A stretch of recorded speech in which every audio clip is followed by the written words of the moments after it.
Welcome to the Spirit of Truth video podcast. Joining us today is my good friend, Gary Tong. Hey, Gary. Hi. All right. Gary's been a talented artist for the Revelation for a long time now, so stick around as we get to know him better.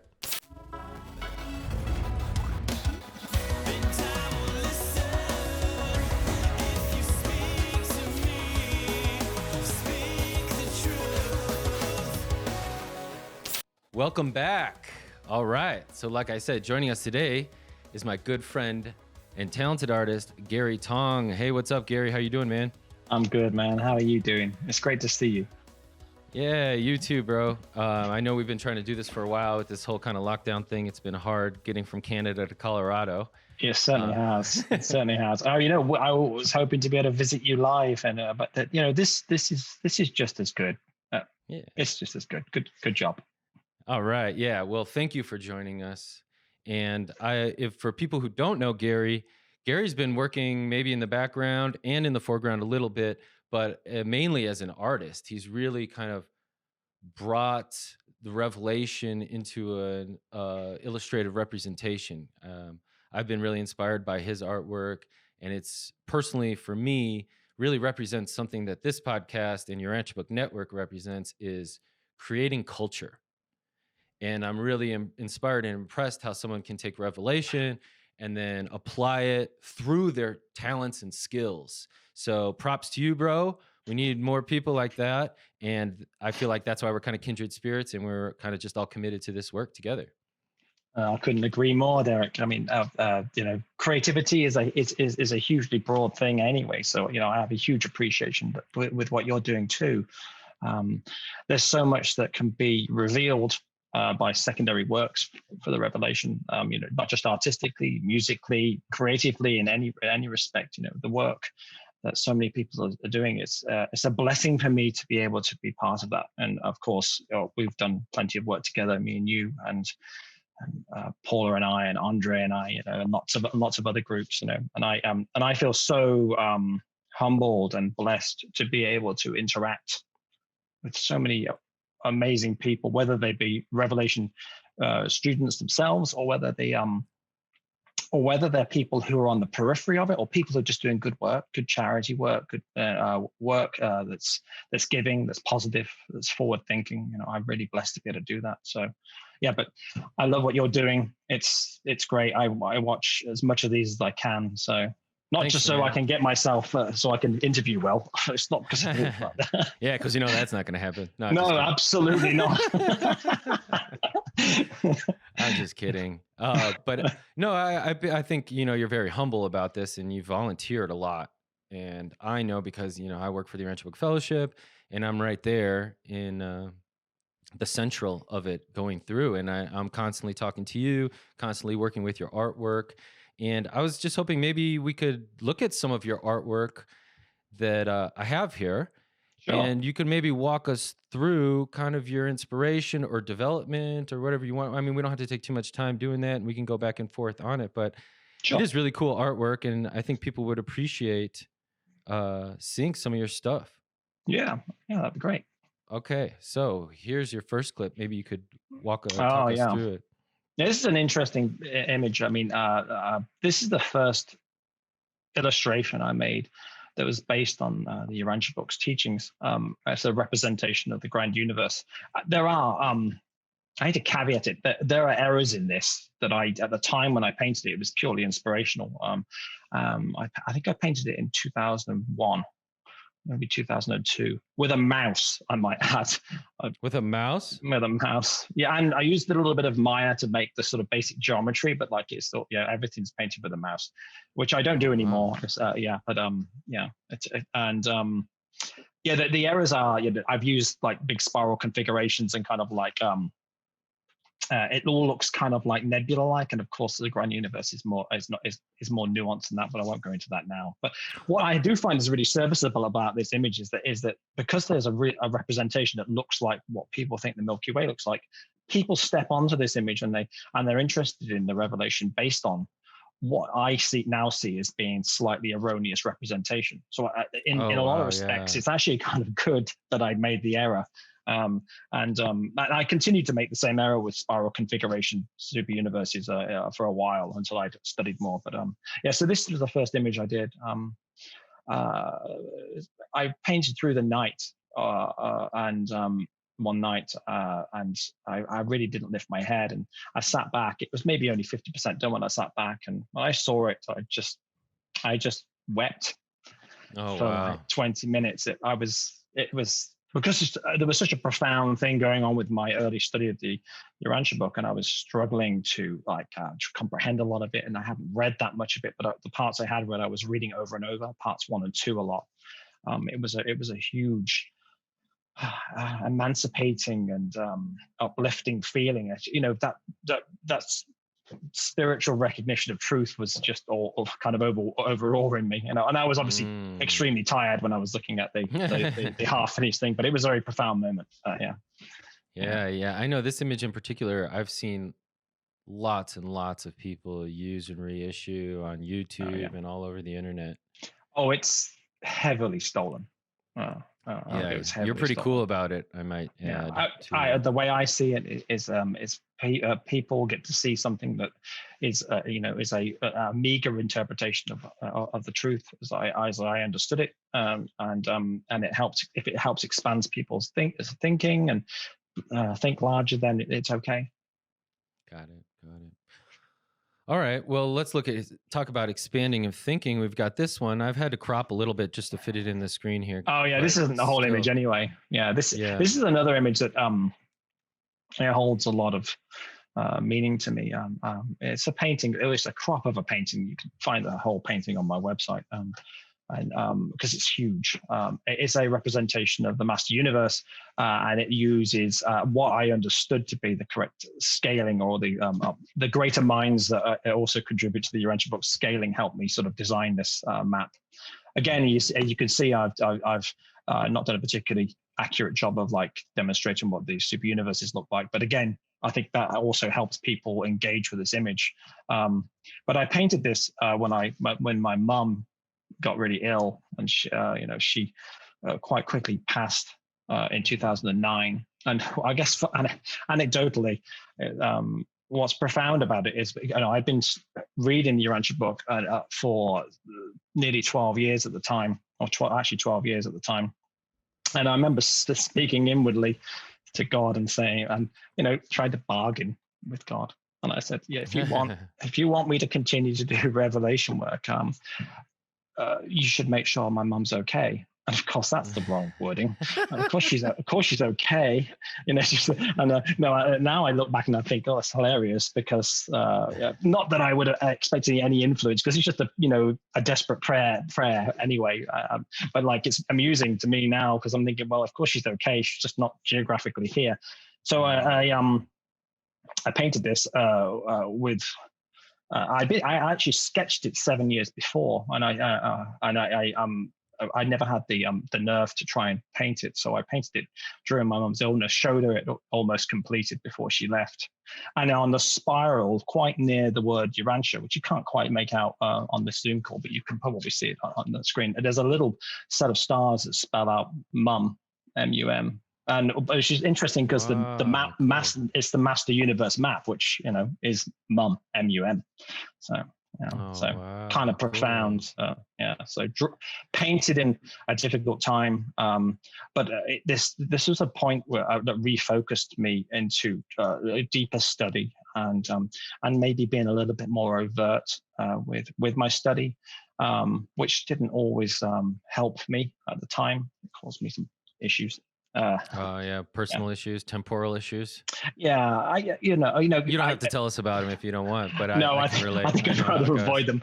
But yeah, I mean, anyone who's doing something that's different, it doesn't have to be revelation work. It could be anyone who's not working inside the regular paradigm. If you're not following what society thinks is regular, there's always a level of conflict or difficulty with your interactions, particularly if you're not very wise in the way you represent yourself. And I could have been wiser. I could have been a little bit less overt. You can still do the work without shouting about it. And I was, I'd lost my mom. I was doubling down on my study, and Well, but that's all understandable. it's an anchor point for me, though. This is an anchor point. So yeah. Okay. Yeah. Well, it's good to have the insight on that. And then speaking of passing on, this art actually reminds me of the Mansion Worlds. Oh yeah, this is quite I know your recent. screen's a little bit in the way here, and maybe I can hide it. You can hide me. There- I mean, I'm quite there happy you to be go. hidden. So now they can see that temple. Yeah. So this is a representation. I mean, as best I can manage of the resurrection structure on Mansion World 1. So and what I was trying to depict was people pouring out of the of here after being resurrected, which must be the most spectacular moment. And it says in the Urantia book, you never forget these moments when you see people who, a lot of us on this world think there's nothing, and if we do think there's something, it's often very nebulous and not very tangible. So it was a representation I did based on, I had a number of people I know were struggling with loss and grief, and I was inspired to try to paint it. It was really at the extreme of what I could conjure. I don't think I'm representing it particularly truly, but I think what's the most important thing is to try to show what it must be like to step out of here, and the realization that you didn't end, and you never will end. That must be such a profound thing. So I was trying to show that. So there's the big structure. There's the 7 wings. There's like transport seraphim converging. It's just a lot. It's a lot. As my wife Lisa would say, it's extra. She would say this is very extra. What's going on here? Yeah, there is a lot going on. But working at the fellowship office, I've gotten people calling and saying how much that they appreciated that work of art. And that's just part of the reflection of your service through the fellowship and other places, but especially just all the artwork that you've created culture through, and that has empowered a platform for a lot of donations and giving and service and outreach for the Urantia books. So that's awesome. That is really awesome. Yeah, it's kind of breathtaking. Yeah. Oh, yeah, I did see the card. I worked on it with Paula because there's some copy that she'd written. I don't think I got one sent yet, or it may still be coming because I'll send it to you. Mail to Canada could take a while. I don't know, but I've seen people showing it me on calls, and I'm like, oh wow, it looks great because it's quite a decent sized card. So I was really happy to be able to contribute. Someone told me they were going to frame it, so that's cool. Oh wow, that's amazing. And then if you guys don't know, so the cover for the Urantia book through Uversa Press is this one, which Gary designed also. Oh, yeah. And maybe you could tell us just a little bit about it. Yeah, I don't even know. Even now, I mean, I made this in 2012. Okay. Even now, I can't believe that a piece of my artwork encompasses this document. It's just it's hard to say. I'm really glad that to have the opportunity, because it was a competition, and it was one of my first interactions with Paula properly, because she said, "Oh, Gary, you really should enter this competition." So I did a few test images. This is the one that I liked the best, but I did about 4 versions, and I think it represents what the word Urantia means, your heavenly place, or our place in the heavens, basically. And that's what I was trying to encapsulate, a quintessential photograph of our world from space, which is really closely aligned to, I can't remember which vehicle took the photograph about 20 or 30 years ago, but it's a really close representation of that photograph, and then surrounded by the celestial realms and the light from it, and then trying to show a sort of an expansive and deep understanding of what where we are situated, our place in the heavens. I'm just so glad that people like it, but I'm still I don't even know how to even explain my feelings about having my work on the cover. It's doesn't feel like it's something I Well, if deserve. you notice my color coordination here on this show, it's pretty similar. I appreciate the Nice. I doff my cap to you for that. Yeah. So those blues are a good one. yeah. Yeah. That's it's good. Those higher frequency blues and purples, I think often they feel harmonically like there's something above, and I think that's maybe part of our spiritual leading that lets us feel that. Yeah. Yeah, and for those of you guys who don't know, Gary's also been instrumental in supplying artwork for Urantia Book Network, also, and especially new technology that's coming out soon, and that's going to be really exciting. And he was really instrumental in designing that whole thing. So that's going to be rad, and it's going to bring us all together. Yay! Yeah, well, I'm just humbled to be able to help. I mean, like as you know, mine and your interactions. I'm sure you won't mind people hearing this. Is mine and Derek's interactions are he'll type to me and say, "Bro," and I'm like, "Hey, dude, how's it going?" He goes, "I need something." Okay, and Hey, he'll I'm just not this is that what much it of a is. jerk, but yeah, I am short sometimes. I don't have a I lot of know, like, time. I know, and I'll say, "Oh no, of course I'll do that." No, I'll do it, and then you'll come, "Oh, much love, brother," and then that's it. Yeah. Well, but that's But part of like, we yeah, we're like men of action where there's not a lot of justification when it's for something that's focused towards revelation, something like that. It's just yeah. understood, a code of conduct, and I appreciate that. No, and I love your drive. I mean, because you're all about getting the work done, and that's exactly how I feel. The work is important. The self is not, and you're you're work driven. You're trying to do a myriad of different things that I won't go into all the details of it because there's a lot that you're going to be able to show that you wouldn't be able to do if you're getting in the way. You get yourself out of the way and you do the work, and that's what I really love and appreciate about you. So Thanks, homie. I mm, appreciate you that. got it. That's nice of you. Thanks for recognizing me publicly. You Just got it. You playing. got it. Okay, but let's recognize this because this is pretty cool right here. Oh That yeah, it's like yeah, Wizard of Oz meets like it's the celestial yeah. heavens. Somebody asked me to do a painting that was representative of something that was past this world, and so I did that. Yeah, it came out really interestingly, actually. Uh, it feels like something you might, at a value level at least, feel. I mean, I don't think that any of my visual representations are particularly accurate, but I think sensational when you look at it. I think there's something that feels comfortable and right about something so tranquil and the metaphor of a straight path forward. Because one of those things about our life after here, this is a difficult world where things are very confusing and we're going sort of squirrely lines in progress. We'll still be doing squirrely lines in progress when we're past here, but we will definitively know that there's a straight line that goes, and that's kind of what this image represents. The path goes down to that structure, and then that path is then going up from it. You can see it going upwards. So it's that. It doesn't matter how long it takes. It doesn't matter what shape your journey is. It doesn't matter what order you learn things or what you want to believe at any point in time. The most important thing is that we've progressed, and the most profound part of that is that we have an eternity to do that. And that's what I was trying to represent with this image. That's awesome. Yeah.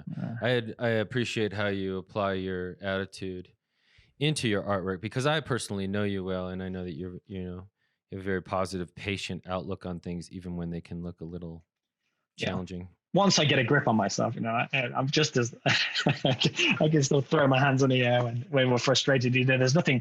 I don't. There's a lot of discussion in study groups that I go to where they talk about personal mastery or self-control. Self-mastery, yeah. Yeah, yeah, and I don't believe that that's about not being affected by things. I think it's much more profound to recognize that as we grow in conceptual understanding, as we grow in love, as we grow in sensitivity, we are affected more by things.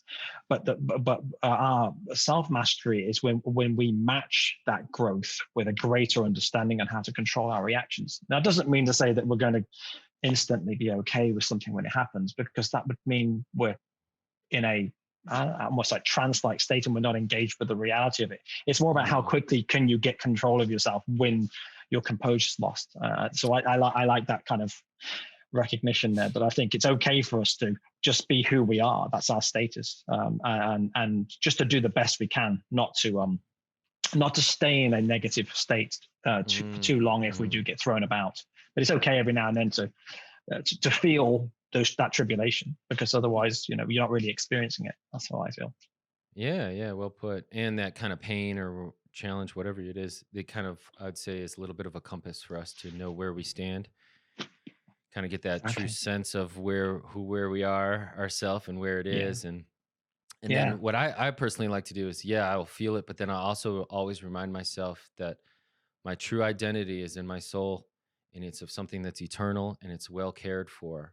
And to kind of sit from that perspective, that really helps me kind of come back to, okay, we know what's important. And That's really awesome. Yeah, it's like a top down and then bottom up duality perspective. I like that. I really like that, Derek. Mm. yeah.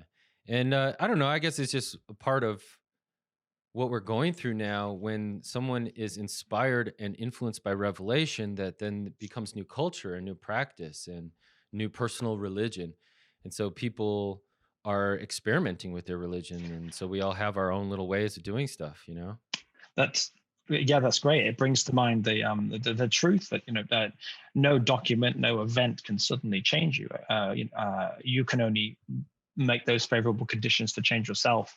And owning the Urantia book is not the same as studying it, and studying it is not the Mm. same as applying what you learn into your life.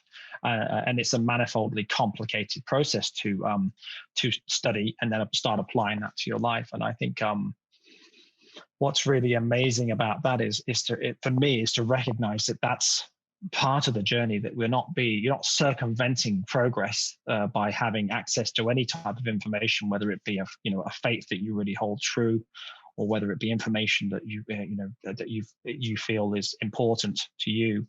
You still have to build yourself. You still have to be there and be present each step of the way. And that helps me with being patient, mostly, and being Mm. wise some of the time in our progress. And I think, and try to recognize that in myself, and then also recognize that in others, that we're all on a slow and unique and beautiful curvy path. And with that, nothing is going to shortcut that. That yes, there's lots of stuff we can have in life that can be beneficial or less beneficial in the short term, but the progress will be made. It's just in our unique way. Yeah, well put. Well, I appreciate how, you're living in the now, but yet a lot of your art is about kind of a future realm, a lot of, Yeah. I really appreciated it. Um, Even this looks like a futuristic hangar or something like that Oh above a yeah. city. Oh yeah. That's So pretty when I cool. first found the Urantia book, a bunch of strange stuff was happening, which I will not go into. Anyone who wants to talk to me about it privately, I'll tell them. But I had this sudden urge to start painting uh, images of either worlds, far off worlds, or more progressed worlds, or possibly this one here was actually a kind of representation of our world. Um, Mm. and it's meant to be something that represents a higher future, but it's obviously not. It's not just while this is obviously a physical better world, with a huge space vehicle. I think it was the premise for this was that it was a vehicle that was going to travel the stars, It looks like like a cruise Chicago, ship. and that's like Michigan, and that's the new form of Yeah, elevated train tracks. yeah, it could have very well been that inspired by that. But what I've tried to do in the mix of like slowly building up my understanding of the revelation and then slowly doing more revelation work was like I was really inspired to create images of hope, and I guess the abstract there was to not necessarily ground it too much on this planet, was to try and show it as a potential across the universe. And yeah, so this one here could have easily been our world, because it's just got a single moon, and I did that deliberately. But some of the other images are, they've got more moons and they've got more radical images. But this is just an example of one of the things I was really inspired to paint. Cool. And I became, I'd been working in video games since late 1987 when I was just 17. And I didn't have that much notoriety as an artist until I started to do my own personal work post finding the revelation. I Mm. started painting stuff in like 1999 for my own personal sort of drive, and I became quite recognized because of that. and I had quite a lot of options of where I could work. And I ended up not really deviating from video games at all. I stayed in video games until I left video games completely 4.5 years ago to do what I do now full time, which is work for the Revelation. Yeah. Wow. Yeah. Well, I appreciate that personally, because I feel, I don't know, video games are a way for being saturated or integrated into a learning environment. And I think that, you got out of the video game world because it wasn't exactly a learning environment or helpful. It was more like, let's create an addictive environment or whatever. But Yeah, still, yeah, that's not far off. Yeah, I mean, but but there is I think opportunity there. no, absolutely, and I think it's brilliant. It's brilliantly creative. I was in it. I was in the industry for 28 and a half years. And I think I became jaded in some respects. But I also, at the same time, my motivation to do work of value to help people who are doing projects that, they don't pay, but they really need art and need representation.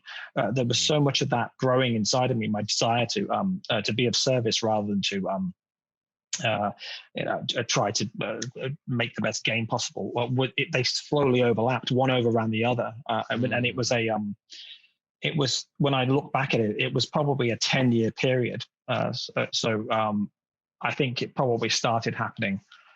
About 2007, 2008, there was a slow movement accelerated by my mum's passing in 2009, but I was still grasping at purpose. And then from like 2014 onwards, I had the opportunity because of Lisa's support to start doing a little bit more work. And now, I can do it more or less full time, except, when I'm looking after the house. I'm so happy to be able to do that, because I don't think I would choose to go back to games, not in a full-time capacity anyway. I think it's something I outgrew, but there's definitely huge benefits in the creative industries. So I wouldn't want to demean any of that. It was a journey I'm glad I was on. It's just it became something that I was no longer particularly compatible with. Yeah. The training process was valuable for you, though. I see you applying it. Yeah, all the skill sets, the tools, the opportunity to try new technology right from the beginning has assisted me in everything that I now do. So if somebody asks for something, almost certainly I can do it because I have the experience of doing it before, working for game studios or some other variants of things that I did when I was working in video games and entertainment. Yeah. So Well, I would love to challenge anyone or inspire anyone that to design some kind of hybrid. I got something churning in my brain yeah. of, it's this big mixture, and I'm going to show my nerdiness here, is a mixture of study group, video gaming, and Dungeons and Dragons type of feeling. You know what I mean? Where there's like this immersive networking group project adventure, but it's inspired by revelation, so that you're learning as you advance, but you're learning revelation as you advance. So I like whatever. that. Think about it. If you guys are designers, get back to me. We'll work on something. Maybe I think we'll that's do Van great. and Amadon or something. Well, this is what's interesting about that, because you've inspired me to say something based on this. Because a lot of things are about abstraction. You can represent truth, and it doesn't have to be reading a passage from the Urantia book or reading a passage from the Bible or the Quran. You don't have to do that. What you can do is demonstrate that through an abstraction in something else. And I think it's worth knowing that a lot of I often talk about like the Marvel superhero movies. They're of course they're science fiction, but they've got some fantasy in there, and there's all sort of mythology in there too. But there are definitive values that are intrinsic in those movies that they're just seeding people's feelings about things. Like the Spider-Man quote is a really good one. With great power comes great responsibility, and that's a very powerful notion. It's about having power and like not using it for self-aggrandizement. Having liberty but not license with it. And these are huge things. But it's a seeding. I'm not saying that the Marvel universe is in any way related to the Urantia book in that respect, but I think those values that are imbued into us as we grow as a world, they help everyone step forward. So you can do something that's abstracted, and it can be very worthy, and it can be powerful, and it can bring higher values to people, and it can still be compatible with society and the zeitgeist, so to speak. To be relevant for the time, and I And think that's into the important. future. And into Yeah, the that's future. right. As you look at your artwork, here's another one. This is very Star Wars-ish. Oh yeah, yeah. Yeah, yeah, that's yeah, that looks like quite a long way in the future, but yeah, I really like that Well, image. you wanted to I do still like that something image. super futury there? Yeah, I think I did a painting. Yeah, one of my very first paintings I did with a mouse was of a structure just like this, and I haven't got. I'd have to find it to show you the original. And this was a redoing of that, a redux of that same image to a much higher clarity. And I was trying to show that a civilization is maybe advanced so much that they rather than they've actually got a structure that is like a hotel in the port that comes out of the atmosphere, so that craft can dock at it without even going to the ground. And so you could see down into this beautiful blue atmosphere below, but the main docking structure and whatever this the rest of this thing is, you can make your mind up how you interpret it. Is it's just a profoundly large object, but probably talking of something that's 250 miles high or something. So Oh, wow. Cool. true sci-fi, right? Yeah. And of course, a lot of true sci-fi has a little root in, a root or a seed of truth in there. It's inspirational. That there's a lot that can be given, that it's not real just yet. That shows the way. Absolutely. So, yeah. Absolutely. And I know that all your stuff isn't just sci-fi. And for people who don't know, I know you had I personally know because I was a part of it, where you had a real influence on the Urantia books, presence at the Parliament of World Religions.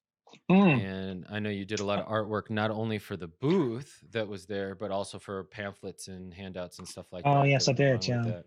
Yeah, that And was part such of a that. huge thing. Sorry, Derek, I Oh no, interrupted. go ahead. So here's one of the images that I know that Oh yeah, this was the you test use one. this for. Yeah, okay, yeah, okay.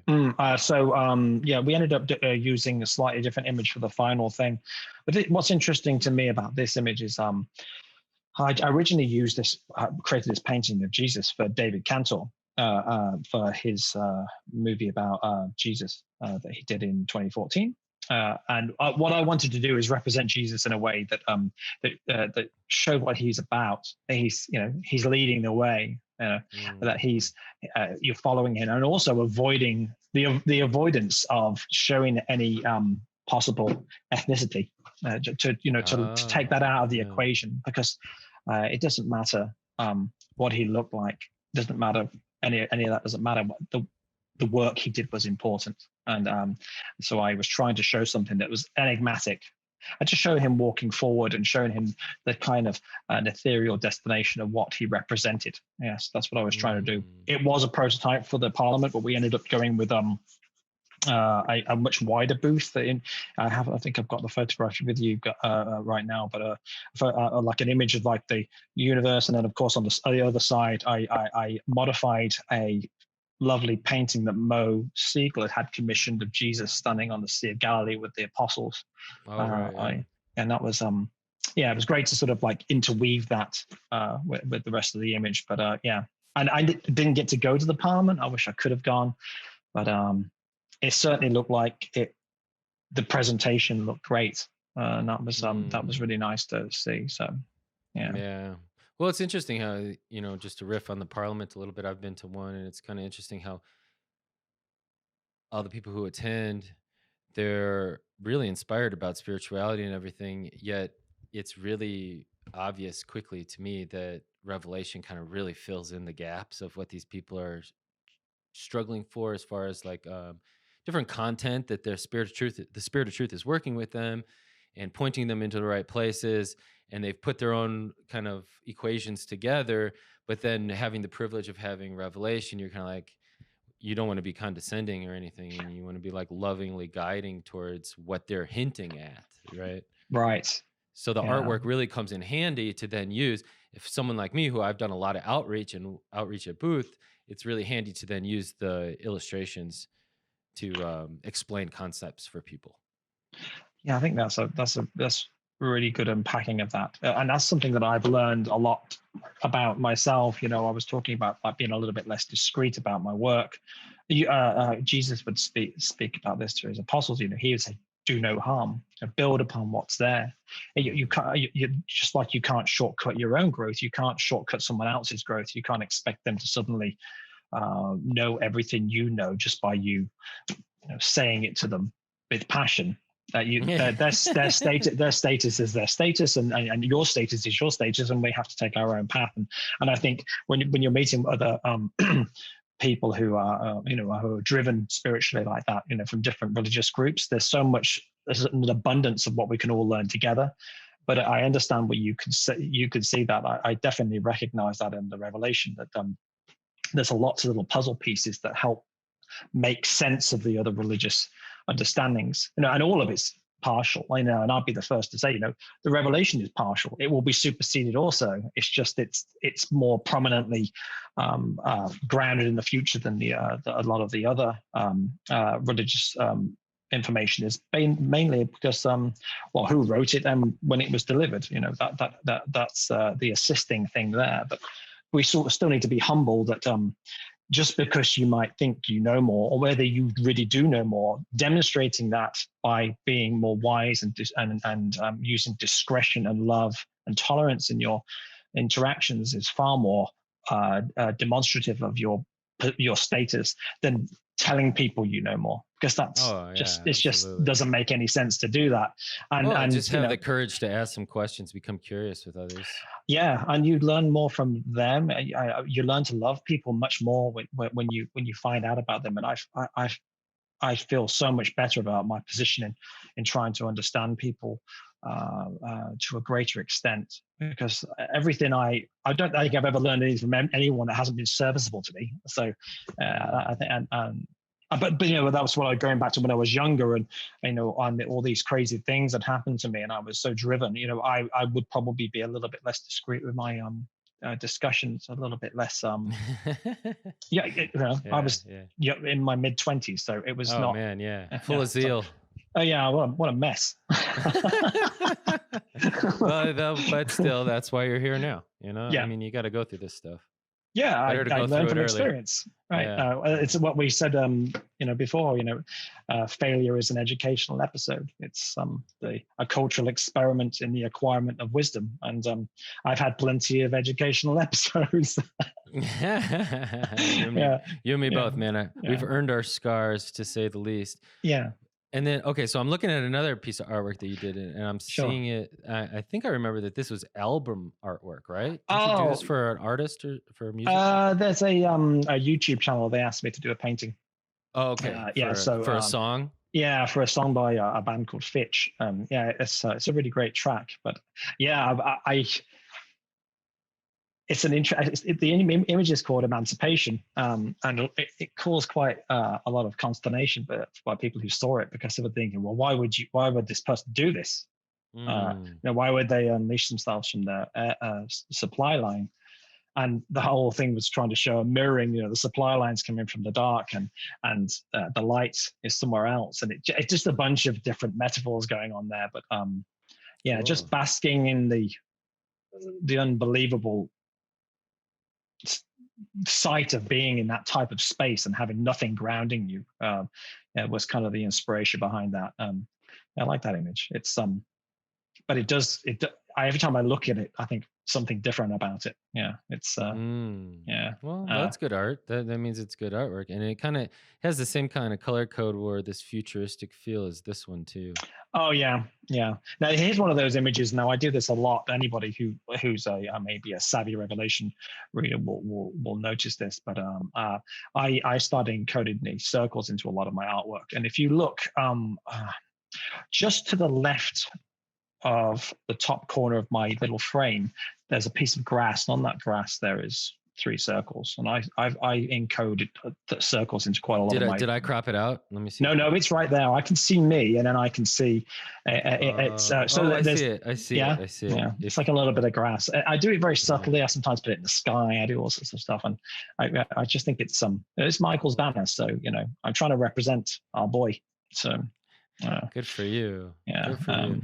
But again, this is like a hypothetical a world that's, I don't know. I mean, looking at it, it just looks kind of bonkers now. But when I painted it, I'm trying to show something that shows huge amounts of progress. A world where they've got just cathedral-like cities. It almost looks like to me like if you zoomed in from that first one or that second one, where it was like the mansion resurrection halls, and this seems like even closer in there or something. Yes, possibly. I mean, I think this. I paint from inspiration when I do this personal work. So yeah, I guess there's all sorts of things that are sort of bleeding into that. Into the representations, it's hard to even put my finger on it. A lot of the time, I'm just trying to show something that is inspirational and engaging, and taking people away from the mundane in some respects. So I was just trying to show something that's out there, whether it be out there in space or whether out there in the future. And of course, I've no doubt that as we progress through the training spheres and as we ascend, the structures and the visualizations that we're going to witness will make this look like a bunch of Lego bricks. So yeah. so I'm doing my best to represent something that's higher, but I'm cognizant that I am incapable of understanding that which we're going to all see in the future. Well, we only have so much to work with. I understand that, but I appreciate you pushing the limits. Maybe take a different turn now, different angle as to some of your artwork. That I know you put a lot of stuff on Facebook too, and you've helped a lot with maybe Friends of the Urantia Book Fellowship. One of the Facebook groups. There's the Urantia Book Fellowship Facebook page, and there's Urantia Book Art, History, and Science. Oh yeah, that you also help out with. That I help out with too. It's a really cool site if you want to check it out on Facebook. But I personally, since I send out a lot of books, I'll add bookmarks to the books that I'm sending, and sometimes I'll be cute and put them in a specific paper or something like that. But I just want to show people imagery of not only images that you've created, but also you've turned these into bookmarks too, that we got a bunch of at the office that I send out with the books. Oh yeah, these are a bit of a labor of love for me. This is my second set of them. I did some before with a font that I'm not very happy with now. So I did this much cleaner version of them. And I occasionally make a cluster more. I'm doing some right now. But taking some of the really powerful quotes, the inspirational and engaging quotes in the Urantia book, and put a little citation of where it is in the book, and then putting it as an image. These ones here, these square ones, are actually on the Urantia Book Fellowship's website. But the ones I post to Facebook are taller, they're more of a sort of portrait shape.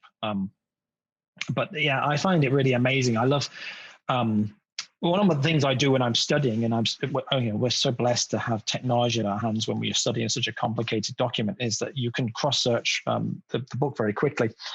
So there's lots of things in my readings of the Urantia book I remember, but I only remember fractions of. So I can search for some of the terms, partial sentence, and you can find it quite quickly through that cross-searching. And in my experience of doing that, I bumped into a bunch of quotes that really are striking step with the world around us. And a lot of those quotes that you see are me trying to create something that it's not trying to bamboozle people. These are quotes that are very grounded. You could just see, like the one on the right-hand side, it says, "One must do something as well as be something." That's like, you could relate that to any professional walk of life. And if you're a religious person, you must do that as a religious person. You can't just be it. It's not a badge of honor. And I think that really powerful things, or the one at the top, belief fixates, faith liberates. Belief is a structured understanding that doesn't allow you to sort of move outside of it. But faith, which can also be engaged with belief, allows you to find your own definition of truth, to augment your own journey with your own personal understanding of faith.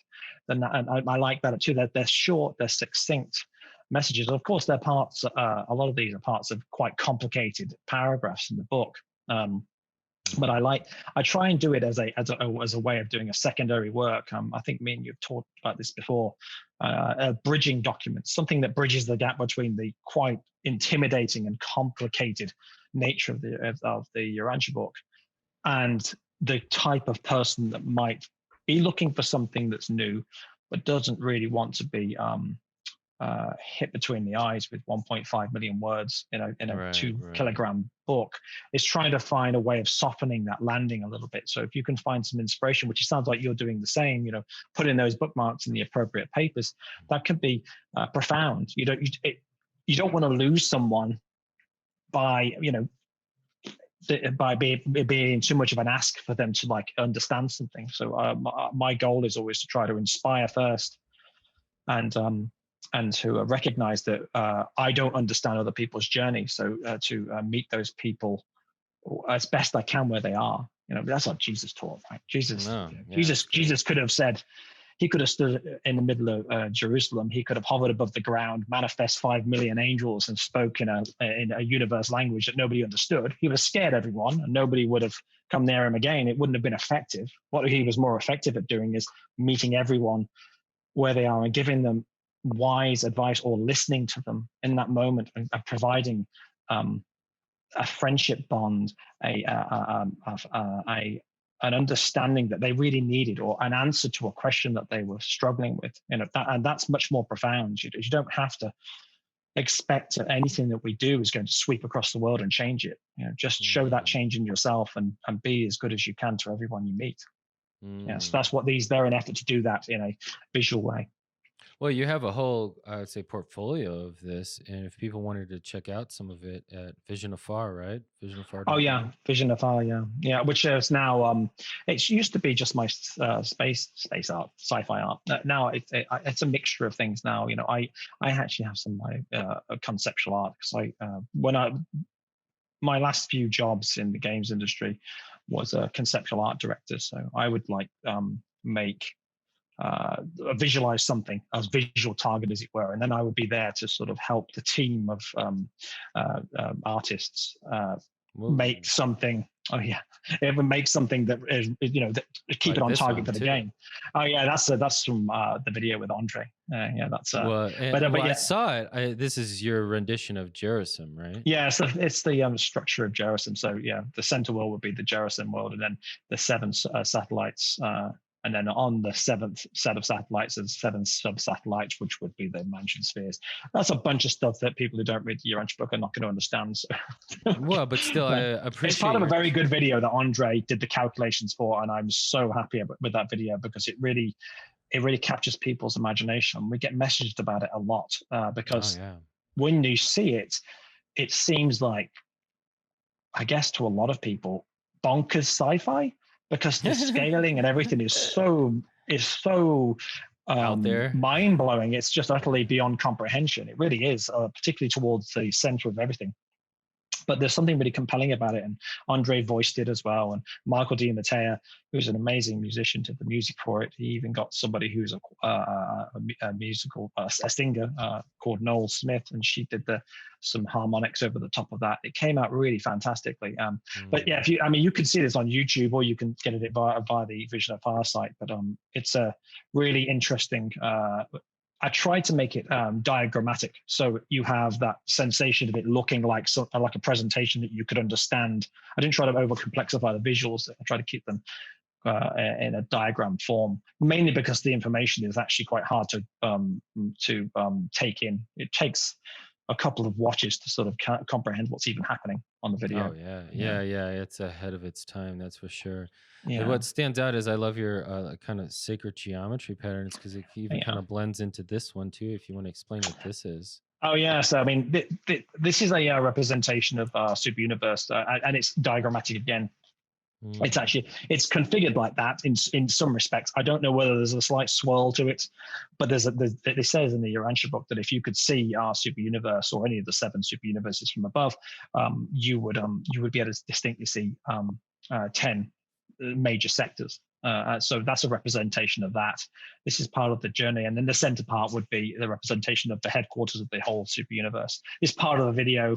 In the video, it's moving, it kind of explains what the little ring is about, and it's part of a piece of motion graphics. Is to show you that when you get when you get to your headquarters for your major sector, you also go toward the other 9 major sectors to get a complete understanding of our superuniverse before you go to the center.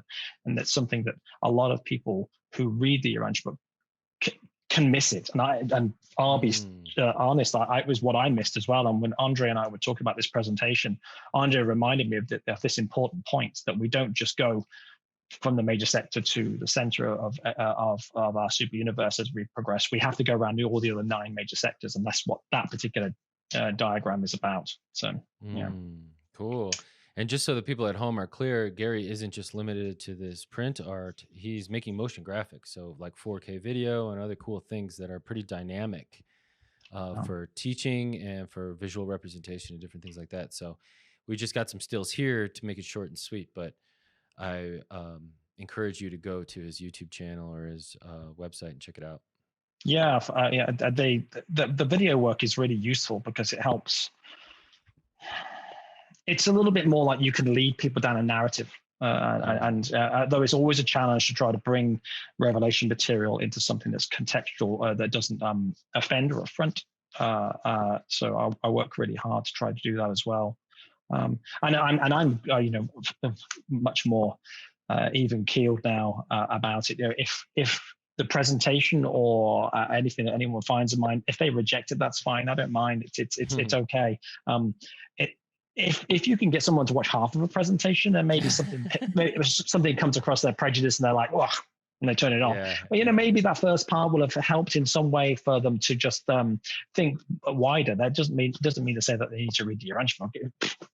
You can be an amazing person in this world and be in any walk of life.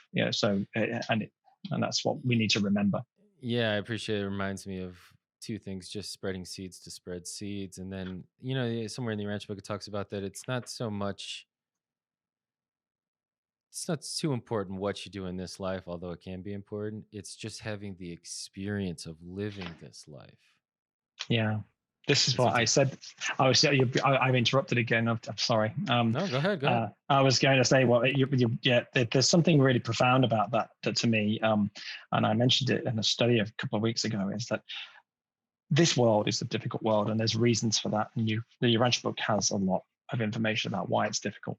But what's profound about it is that we're starting right in the dirt. We're really in a difficult situation, and what's profound is that from my understanding, from my experiences and my study of the revelation, is we're going to live forever. We're going to progress to perfecting ourselves. But the most profound thing about being on this world here is that we start here, and we can only start once. We can never start again. We can continue, and we do continue. But as dire as this world is for many people, and I obviously wish that this world was not as difficult as it was for so many people on this world. This faltering, not very well cultivated world is our start point. The difficulties we experience on this world give us experiences that are not possible once we leave this world. And none of the universe after this world is anything like this.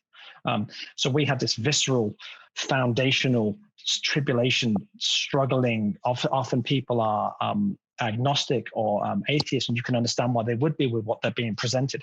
They stumble and fight their way through this life with courage and a noble nature and in extremely difficult situations. And it gives them this steel going forward once we leave this world and we go forward.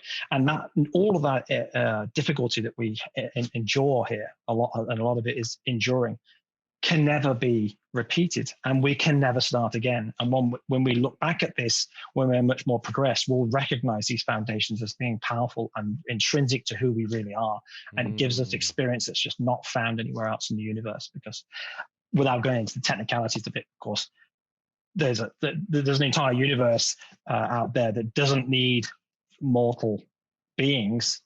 Mortal beings are a specific parts of the experiential universe to have someone start from zero and getting them to work to perfection, which is a unbelievable journey that Okay. takes Yeah. yeah, takes a mind-boggling amount of time. I'm talking, most minds on it would say it's a couple of 100 billion years at least to make that journey. And but to total perfection from the at a personal level, and we start that journey from the dirt. And on this world here particularly, we start that journey in a very difficult, confused world, but it gives us experience that just is not matched in any part of the universe apart from on a difficult mortal sphere.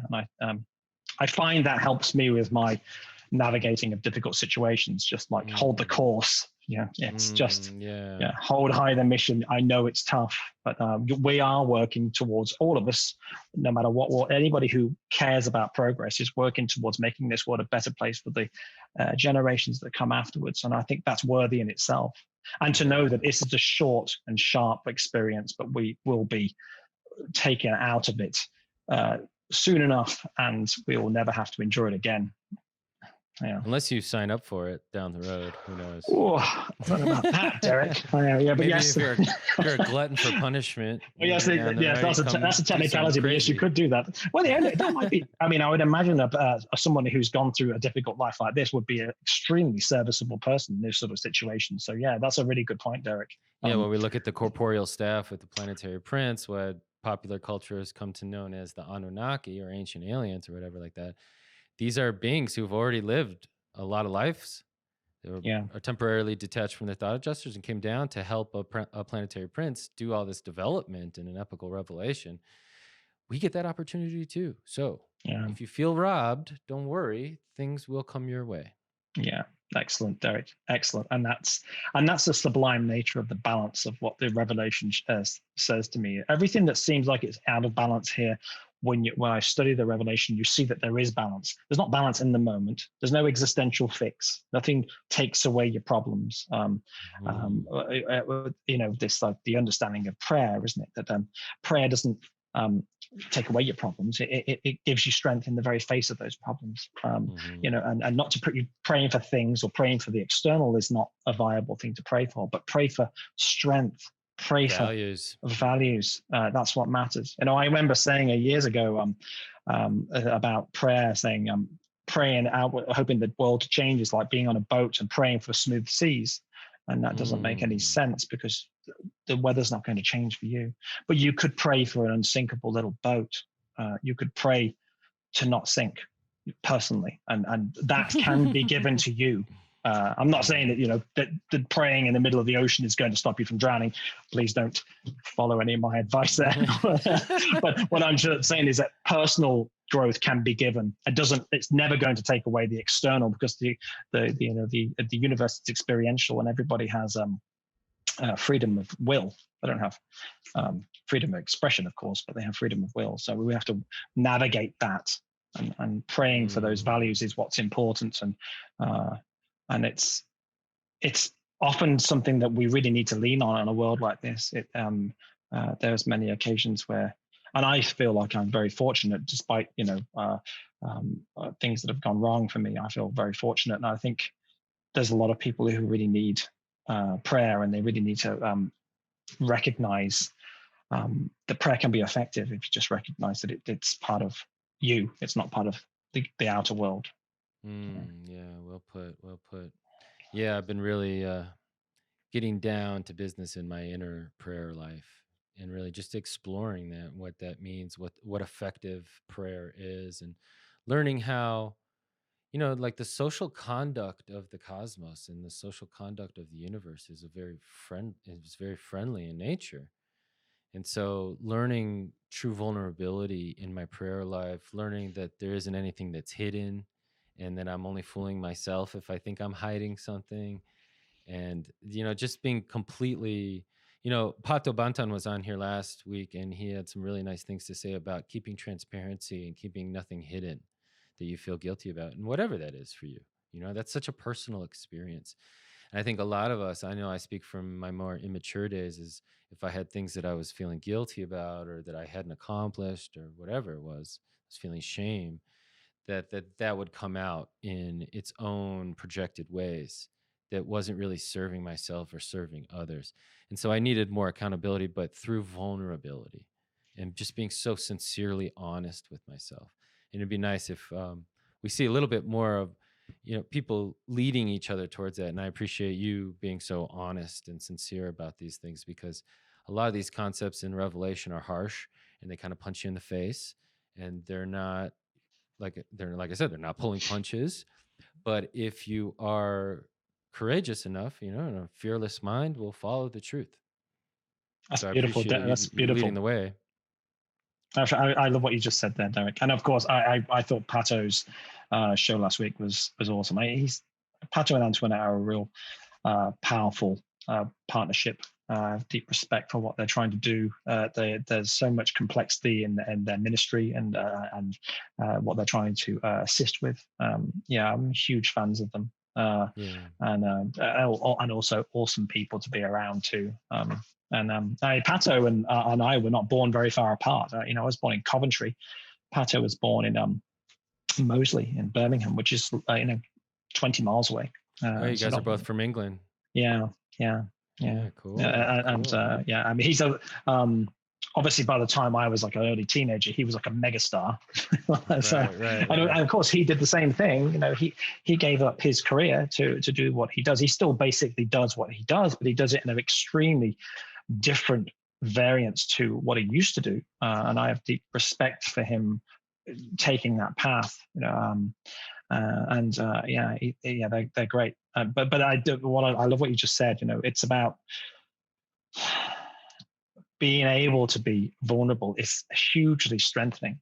It's to be honest with yourself, to be honest with our appraisal of where we're not doing a great job.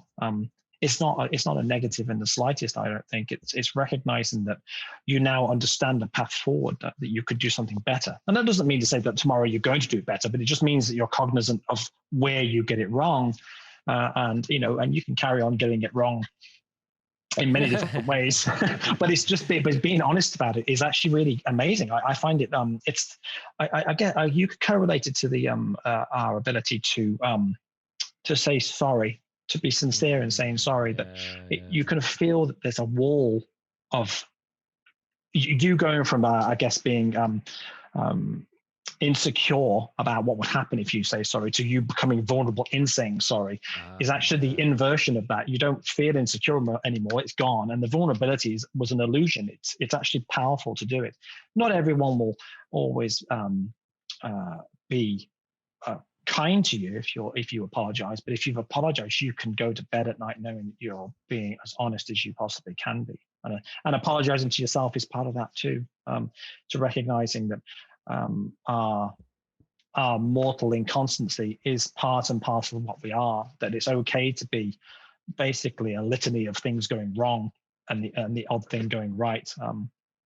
That's what makes us what we are, because before long we'll be a litany of things going right and very few failures. And so this is what makes us. You don't need to to apologize for it. Our variances, our difficulties, the world we live on causes us all sorts of consternation. And I think it's okay just to say, I kind of suck at some of this stuff. I was saying it yesterday. We were doing some DIY, putting some shelves up, and I basically said on 3 occasions that I hate DIY, and that's because the vulnerable part of me knows that I'm just not very good at it. I'm just not very serviceable at being hands-on like that. I draw amazing structures in illustrations, but if I had to be the mechanical engineer behind that, everything would collapse. You could draw the hammer, just not use it. And it's recognizing that there are other people who are like sublime at like structural engineering, that they understand what it takes to do that they're not frightened of like hammering a nail into a wall or using a drill. And I'm not equipped in the same way. And being honest about that is very emancipating. Is to recognize that. Woohoo! That happened here, folks. Yeah. Gary emancipated himself right here. Oh, wow. We are plenty more emancipation to come. Yeah, that's for sure. For all of us. Yeah. But, I appreciate it. And we're going to get out of here soon. But I just want, to recognize the fact that, you have such a wonderful family. Your daughter and I have the same birthday.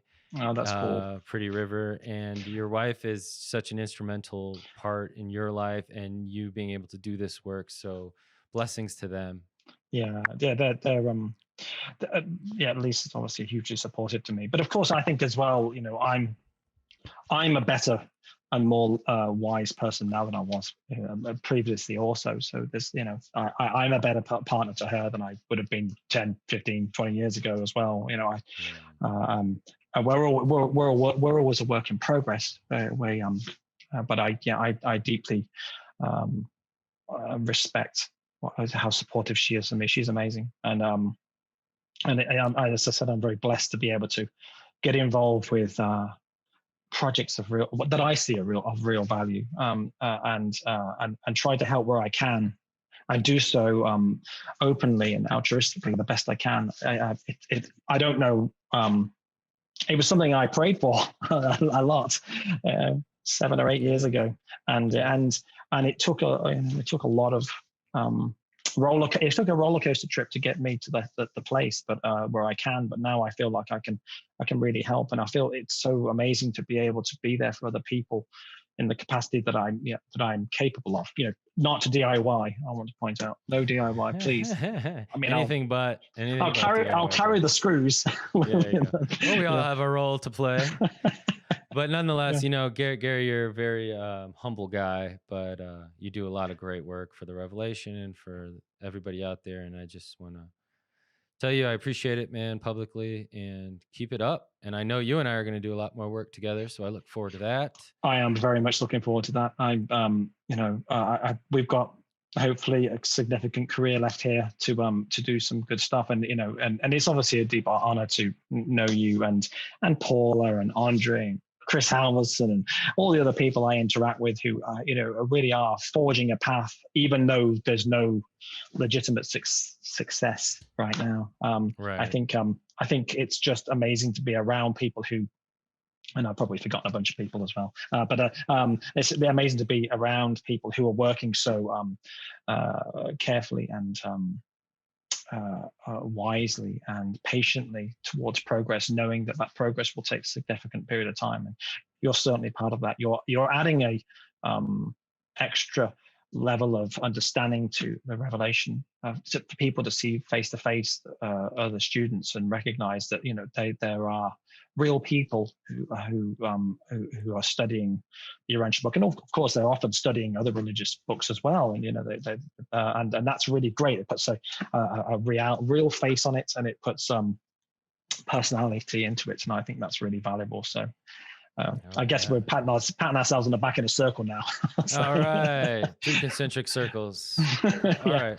Well, bro, love you, man. God bless always. Thanks for coming by, and I know you'll come by again, hopefully. Oh, yeah. And, no problem at all. I love you too, man. Love to you and the family, too. And I know Thank you, Derek. Be in touch. See you soon, buddy. All right, brother. And thank you guys for joining us for another awesome show. Stick around. We got ton of cool people who are going to join us. So thanks again. Take care.